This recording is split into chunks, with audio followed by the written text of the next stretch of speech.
Previously on Balls. That's what they did in Barcelona, 1992. You remember that, Prof Tim? Indeed, Darren. Yes. I wonder if I still ask if that arrow was hooked onto a rope or that you couldn't see, or a piece of fishing gut or something. Yeah, there was always a question whether he actually missed it or not. Yeah, because I mean that's a one time, a one shot only, and I mean you've got to be deadpan accurate with wind and all that kind of stuff. I'm sure it must have been attached to something. Yeah, well, I remember people looked at it for a long time and wondered if the arrow had actually hit and it was going to fire up anyway, whether he hit or not. Yeah. Welcome to the show. Nice to chat to you. Thanks, Darren. Oh, you were in Cape Town? Yes, indeed. I'm in my office in Cape Town. All right. That suite that Prof Tim has at the Sports Science Institute, right? Yes, looking up towards Table Mountain. And in the shadow of Newlands. The shadow. That's correct. And exactly right next to the stadium, which is going to be the centre of the action tomorrow afternoon. Yeah, the last game of the Super Rugby season tomorrow at Newlands. Oh, shut up. Are you going, Prof? Unfortunately not. No one wanted to invite me. He doesn't need to. His office is like a private box in itself. Sweet. Doesn't Moy get tickets? I'm sure he did. No, I've no idea. Anyway, I'll definitely be watching it very carefully on television. Yeah, okay, Knox is going to ask. Who do you support normally? Well, fortunately I'm split because, of course, I'm a Stormers supporter, but one of my students was yesterday. He in fact works with the Sharks, and if they get to win, then he goes off to New Zealand tomorrow afternoon or after the game or something. So even if our Stormers don't win, at least someone's going to benefit from it. Someone I know. One way or the other. Where are your roots, though? I mean, where were you? Oh, no, always Western Province. Oh, is it? So you are Cape Town through and through. I'm a Cape Town-based person. Yeah. You can get us on 91.3 in the Western Cape now, Prof Noakes, just to let you know. Thank you very much. I'll be looking out for that. Fantastic. Now, I'm just looking at some of these people tweeting the worst person to light the flame today. Not the person they think it is, but who would be the worst person. There's some very good tweets coming through. We'll go through those in a moment. So, Chi, I mean, you've been sort of, you always pop up somehow in the public domain. With you know, whether it comes to people talking about, are we playing too much rugby, or are we doing this, or is this happening in this sport, and over the last year it's been about carbohydrates. Yes.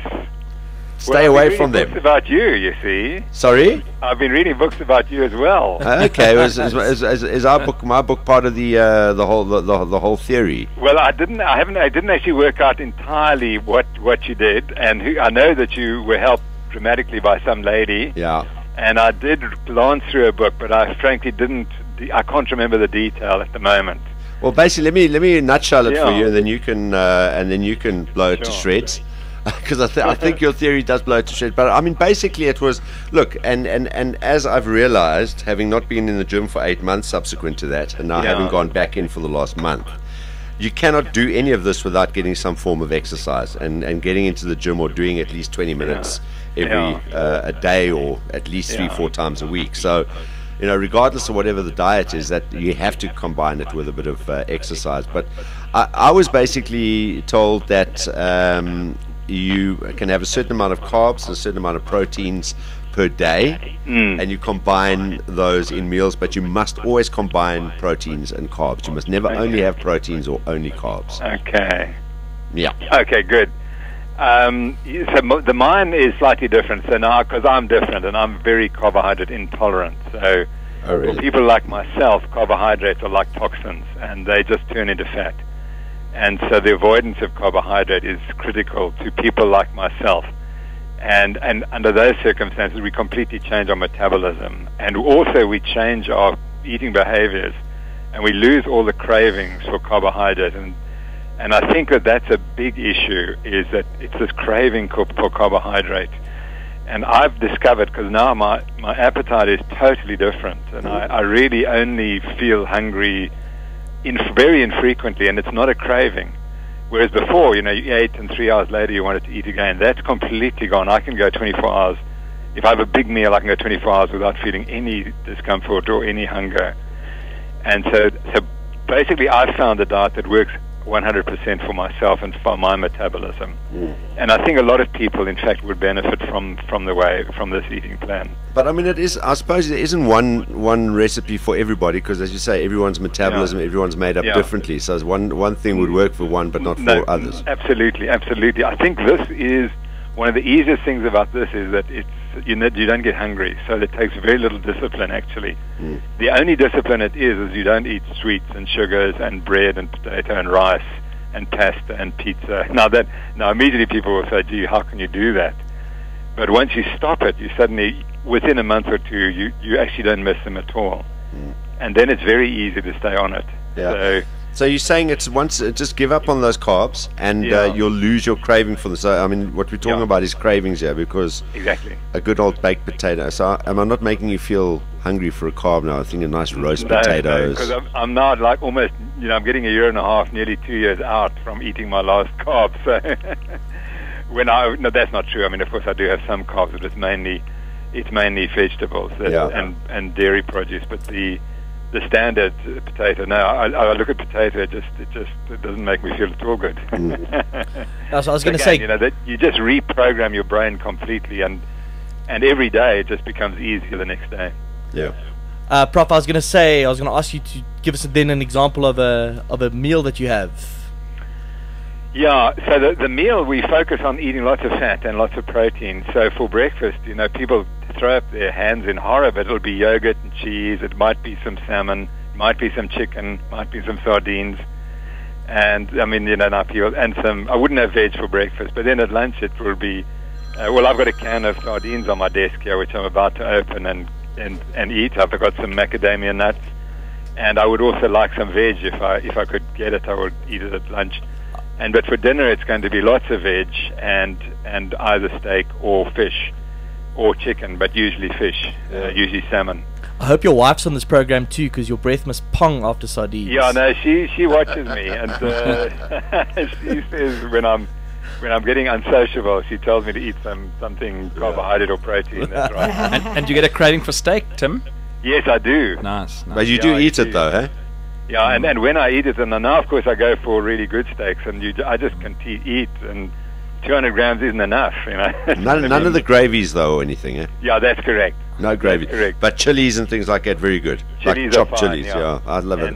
You see, what you say there is actually so true, because I got into the habit of having a 200-gram fillet with chopped chilies on it, and then I added a baked potato with no cream onto that. Yeah, Now, I would argue that you must add the cream, but not the potato. You see, that is something that stunned me when you spoke about the dairy and the fat, because that is one thing I was told. No dairy. Dairy is absolutely a no-no. Yogurts, milk, any of that, no, not even lean, not even skim milk or low-fat milk, no milk. And you're saying that's good? Well, the answer is that some people can metabolize it easily, like I can, and I just love it. And if I didn't eat dairy, it would be very difficult to stick on this diet. And so I can understand. But however, some people they are allergic to milk, and it is a problem. But I think you have to decide. And one of the problems for milk is that we were told that skim milk is better than full cream milk, and that's bogus. It's completely wrong. Wow. If you're going to take dairy produce, you must go for the full cream version. The most natural form of any product that you have. That's absolutely correct, yeah. Because they were saying that margarine was better than butter at one stage, but now I think butter is a better option, right? Absolutely. Margarine is a killer. I mean, I shouldn't say that so strongly, but it contains polyunsaturated fats and omega-6 fats, and those are just bad for you. And we didn't know that. And the trouble is that the people who've been advising us should now say, listen, guys, we got it wrong. Stop eating margarine and eat butter. And we got it wrong on the skim milk. If you're going to take dairy, you must go full cream. And it's time someone came out and said that, because the science shows that. Yeah. That's the problem. Yeah. So I can fully understand that some people said that dairy isn't part of of your nutrition. I understand that fully. However, if you do eat dairy, you must go full cream. Yeah. And Prof, how has this new information and this new approach changed the way you work at sports science and with athletes? Well, it's dramatic, because we've really helped a lot of athletes, like Bruce Ford. I'm not going to tell you how many kilograms, because I'm so angry, because we're always competing, and he beat me. He lost more weight than I did. And I was leading him until about a month before the comrades, and then suddenly he went even thinner. Oscar Chalupsky at 49 wins the world championships in canoeing, open sea canoeing. Yeah. He goes on this diet.